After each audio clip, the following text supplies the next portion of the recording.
উত্তর কলকাতা জিততে আসরে ত্রিপুরা। আজ শুক্রবার সকাল 10টা নাগাদ উত্তর কলকাতার বিবেকানন্দ রোডের বিবেকানন্দের বাড়ির সামনে থেকে বিবেকানন্দের পথিকৃতিতে মাল্যদান করে যাত্রা শুরু করলেন উত্তর কলকাতার বিজেপি প্রার্থী তাপস রায়।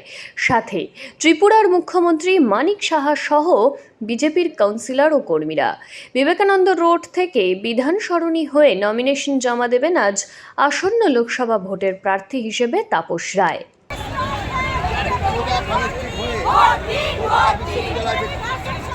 যেসব বিল্ডিং পর্যন্ত যাবে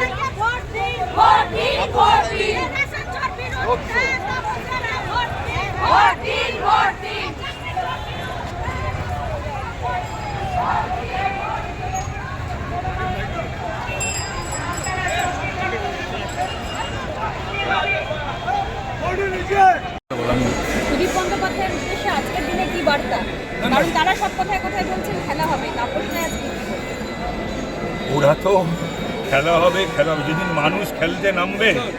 এবার তো মানুষ খেলবে, মানুষের খেলা হবে। এখন গণদেবতা মানুষ, জনতা জনার্দন, তাদের থেকে বেশি শক্তিশালী তো পৃথিবীতে কেউ প্রমাণিত হয়নি। না হিটলার, না মুসোলিনি, না স্পেনের রাজা, না অন্য কেউ। এই তো কিছু না, তুচ্ছাতি তুচ্ছ। তো প্যারাজাইট পলিটিশিয়ান, তার সম্বন্ধে আর আমার কিছু বলতেও ইচ্ছা করে না।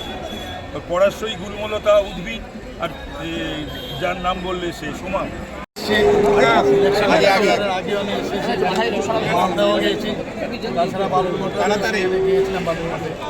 তো সেখান থেকে যেরকম একটা সাড়া পাচ্ছি সমস্ত বাংলার মানুষের কাছে, বুঝতে পারছি যে গ্যারান্টি দিচ্ছে তার প্রতি মানুষের আস্থা আছে।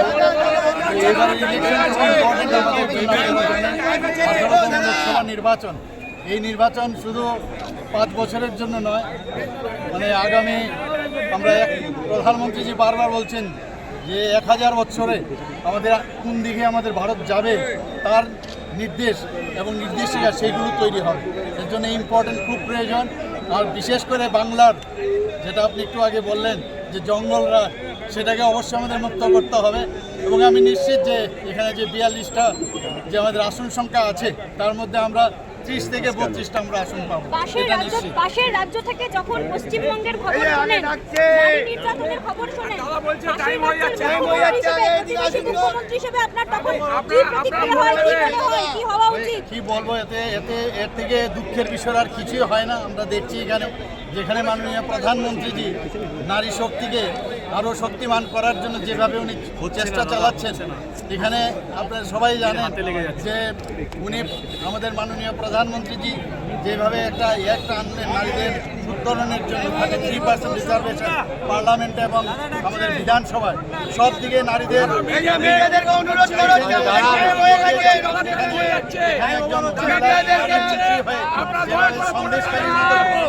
এবং বিভিন্ন সময়ে আমাদের সরস্বতীদের উপর আক্রমণ, এগুলো সত্যিই দুঃখ, অত্যন্ত দুঃখের বিষয়, পরিতাপের বিষয়।